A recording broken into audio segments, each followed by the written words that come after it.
ఆయన హిందూ ధర్మం మీద విశ్వాసమే లేదంటే నటిస్తున్నాడు అంతే. నిన్నగాక మన కడప వెళ్ళి ప్రతిష్టలో పాల్గొన్నటువంటి ఆయన ఆచమనం చేయమంటే ఆ నీరు పక్కన పోసేశాడు. ఆ హవిస్సులు అంటే యజ్ఞంలో సమిధులు వేయమంటే పక్కగా ఆయనకి ఇచ్చేశాడు తప్ప ఆయన వేయడు.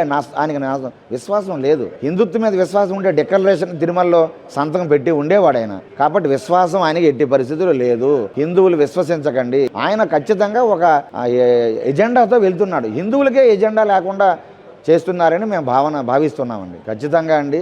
అంటే భుజాలు తోడుకునే పరిస్థితి వచ్చింది. వాళ్ళు చేసిన బండారం ఎక్కడైతే బయటపడిపోయిందో, వాళ్ళు చేస్తున్న తప్పిదాలు తిరుమల లడ్డూ నుండి తిరుమలలో అపవిత్రం చేస్తున్నటువంటి పురుగులు పెట్టిన బియ్యం కానివ్వండి, లేకపోతే తిరుమల ఆధ్యాత్మిక కేంద్రాన్ని వ్యాపార కేంద్రంగా మార్చడం కానివ్వండి, ఇవన్నీ ఎప్పుడైతే ఒక్కొక్కటి సాలువాల విషయం కానివ్వండి, పరకామని విషయం కానివ్వండి, టిక్కెట్లు అమ్ముకోవడం కానివ్వండి, ఇవన్నీ మహా అపచారం అని నేను తీవ్రంగా ఖండిస్తున్నానండి.